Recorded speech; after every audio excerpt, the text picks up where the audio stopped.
बच्चों, ये इस लेसन की दूसरी वीडियो है। भारत मानव बस्तियां, इंडिया ह्यूमन सेटलमेंट। इस वीडियो में हम आपको ग्रामीण बस्तियों के विभिन्न प्रकारों हेतु उत्तरदायी कारक और ग्रामीण और नगरीय बस्तियों में अंतर के बारे में पढ़ाएंगे।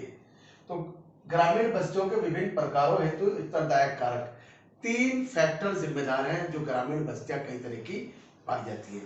अभी इससे पहले वाली वीडियो में हमने बताया ग्रामीण बस्तियों के प्रकार, गुच्छित बस्ती, अर्धगुच्छित बस्ती, पल्लीकृत बस्ती, परिक्षिप्त बस्तियां, कई तरह की जो बस्तियां पाई जाती है उसके जिम्मेदार ये 3 कारक हैं।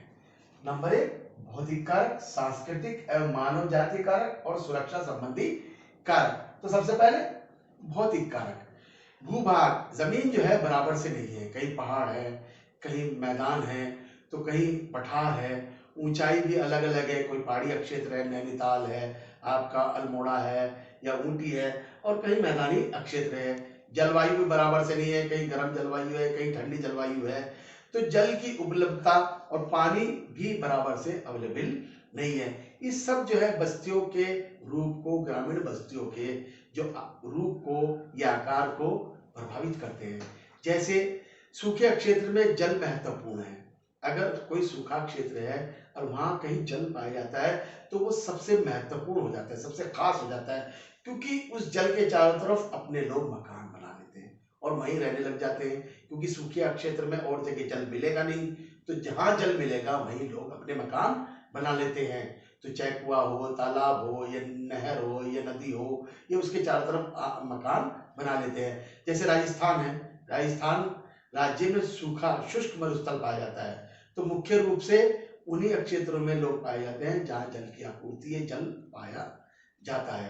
तो ये एक कारक है जो ग्रामीण बस्तियों को जो रूप देता है। उसके अलावा सांस्कृतिक एवं मानव जातीय कारक, अब इसके अंदर ग्रामीण क्षेत्रों में कई जाति, कई धर्म के लोग पाए जाते हैं, और हमारे देश में उच्च जातियों के लोग, जो ऊंची जाति और नीची जाति होती है, तो उच्च जातियों के मकान बस्ती के बीच में पाए जाते हैं और केंद्र में वो बसे रहते हैं, सेंटर में वो रहते हैं, और उसके चारों ओर नीच जातियों के, छोटी जातियों के लोग पाए जाते हैं।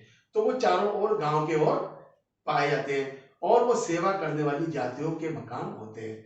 बीच में उच्च जातियों के और चारों तरफ जो उनकी सेवा करने या छोटी जातियों के लोगों के मकान पाए जाते हैं। और तीसरा कारक है सुरक्षा संबंधी कारक।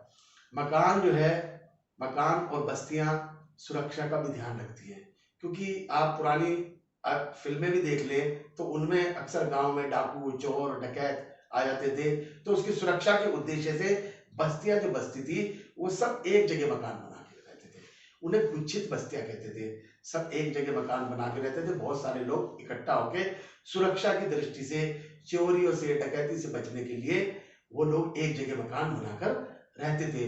और उसके अलावा जंगली जानवर भी, कभी कभी शेर या हाथी या कोई सा और जानवर आ जाए तो उससे अपने आप को सुरक्षित लगने के लिए भी लोग मकान, गुच्छित बस्तियां बना लेते हैं। गुच्छित बस्तियां मतलब लोग बराबर से सटा सटा के मकान, बहुत सारे मकान बना लेते थे, सघन मकान पाए जाते थे। तो वो इस तरह की बस्तियां इसलिए बनती थी सुरक्षा की दृष्टि, चोरी और डकैतियों की वजह से इस तरह की बस्तियां बनती थी। उसके बाद आता है ग्रामीण और नगरीय बस्तियों में अंतर। ग्रामीण मतलब रूरल, नगरीय मतलब अर्बन, बस्ती मतलब सेटलमेंट। सेटलमेंट, इन दोनों में गांव और शहर में क्या अंतर है, ये वैसे तो आपको ये मालूम ही है, मगर जो कुछ मूलभूत अंतर है, जैसे ग्रामीण बस्तियां जो होती हैं, जो ग्रामीण ये गांव के लोग जो होते हैं अपनी जितनी जरूरतें हैं वो सब जमीन से जुड़ी हुई पूरी करते हैं। जैसे आपका खेती करना और आपका लकड़ी काटना, पशु पालना, मछली पकड़ना और खनन करना, माइनिंग करना, इस सभी जो काम होते हैं ज्यादातर ग्रामीण बस्तियों में, और ये प्राथमिक क्रियाएं भी इनको कहते हैं। ये सब के सब ग्रामीण क्षेत्रों में पाई जाती है। और जबकि हम शहर के बारे में बात करें तो नगरीय बस्तियों में एक और कच्चा माल मंगाते हैं, और कच्चे माल को मंगाने के बाद जो गांव से ही वो कच्चा माल जाता है और उसको फिनिश प्रोडक्ट, उसको तैयार करके मार्केट में बेचते हैं, और आसपास के क्षेत्र में भी वो ही चीज पूरा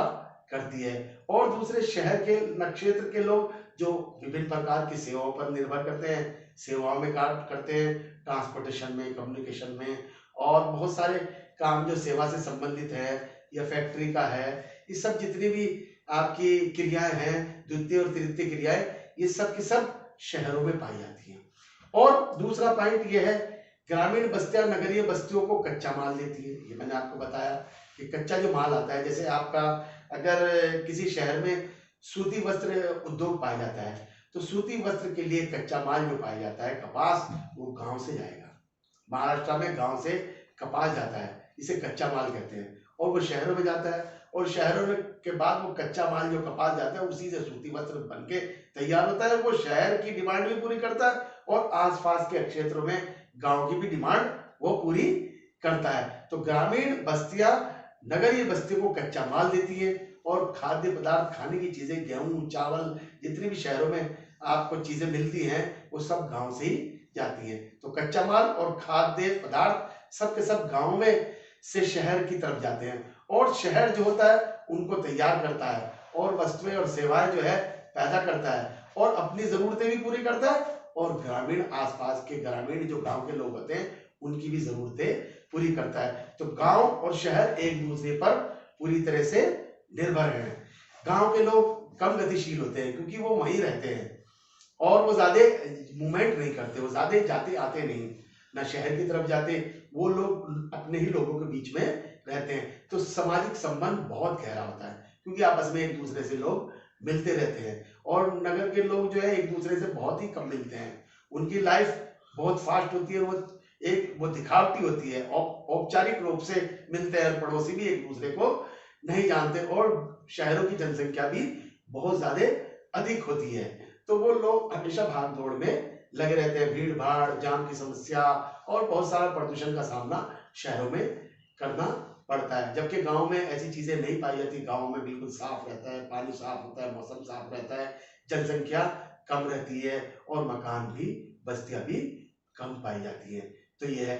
और ग्रामीण बस्तियां छोटे आकार की होती है, छोटे छोटे गांव होते हैं, ये छोटा और ज्यादा बड़ा होता है, तो कच्ची सड़कें होती हैं, वहाँ सुविधाओं की कमी रहती है।